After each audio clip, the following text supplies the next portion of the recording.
Yo, what is up, people? KS Productions here. And I wanted to thank you all so much for getting me to 100 subscribers. Now, to celebrate this, I'm going to be ranking the 80th anniversary Thomas merch. I'm only going to be ranking the engines that I have. But anyway, first, we're going to start off with the diecast line. And we're going to start from lowest to highest. Alright, now let's get into this. Starting off with number 6. Okay, now first, before you hate on me for this, I'm not going to be hating on the exclusive Thomas that came with these, because this guy is a great one. He would be higher, but it's Annie and Clarabelle that kind of ruined it for me.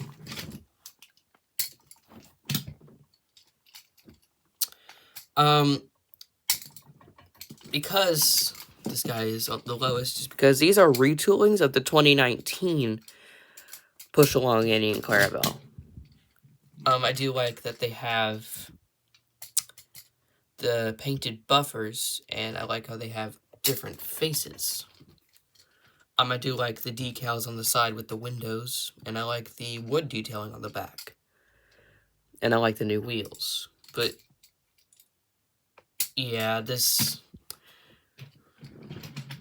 guy is the lowest because of Annie and Clarabelle. So, yeah, he's kind of a... I'm gonna give him a 7 out of 10. It's mostly because I had never had Annie and Clarabelle in a die-cast line before, so it's kind of cool to have.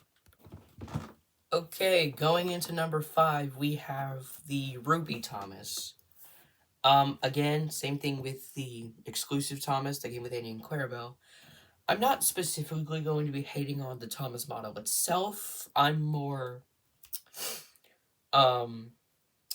upset about the paint choices that they use for the trucks, because they are reused All Engines Go mine trucks, and they're painted with lead paint. So this would not be a cool thing to give your 3-year-old if you have one.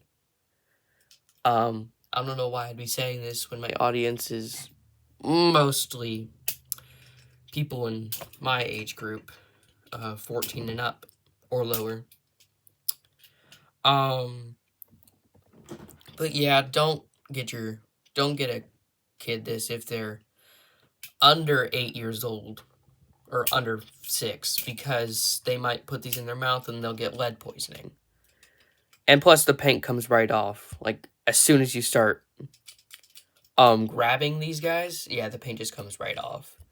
So that's why the Ruby Thomas is in the number 5 spot. But, to say the things I like about the Thomas, I like the gold whistle and the shiny side rods. Not a huge fan of the ruby red running board.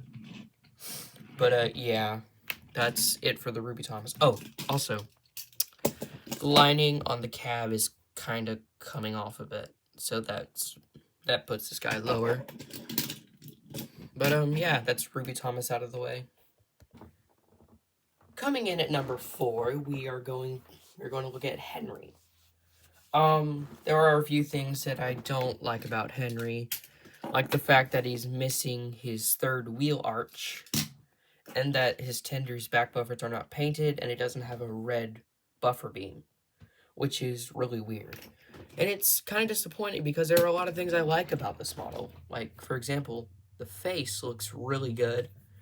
The funnel, I know in the show that his funnel's a bit squished down, like kind of like Gordon's, but I don't know, it just looks weird when you look at it from the front side. And he doesn't have the he doesn't have the right wheel configuration.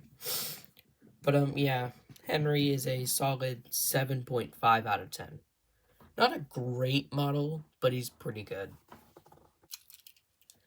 And with number 3, we have James. Now, there are some things that I do like about James. Like, for one, the face looks nice, and I like the painted whistle at the top of his cap. And I like how he has the correct wheel configuration.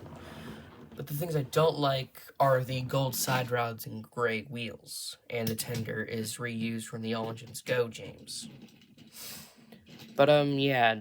Oh, plus the handrail doesn't go all the way up to his smoke box, like how it does on the motorized James. So I find that a little weird. But James has solid detailing, so I'm gonna give him an 8 out of 10. Pretty good. I also don't like how he's bigger than Henry. See that? Yeah. But yeah. Thomas almost fell off the table. Yes, who's Thomas? But yeah, that's James out of the way. Coming in at number 2, we have Percy. Now, Percy is one of my favorites, because, the face, in my opinion, looks adorable. He has solid detailing. I like the gold whistle and dome. I don't know where his smoke box frames are. That's a little weird. And the cylinder is missing. But he's a solid model. They could have painted this, and the coal at the top and the coal bunker looks really weird. But yeah, Percy is a 8.9 out of 10. Really great model. And finally, number 1 in the diecast line is Thomas. This Thomas might be the best looking push along Thomas we've gotten since Take Along. This face is perfect. He's got the perfect cheeky expression. I love it. Now, of course, he does come with his flaws, like the back buffers aren't painted. Well, Percy's are painted. To me, that just looks really weird. But I do like the tail lamp and the open cab. That looks really cool. Coal bunker has an indent. I like how the dome isn't flat. I love the molded whistle. And the wheels are a bit off-centered, but I don't really care. This Thomas model is really good. 9.5 out of 10. Best looking Thomas model we've gotten since the Take Along range.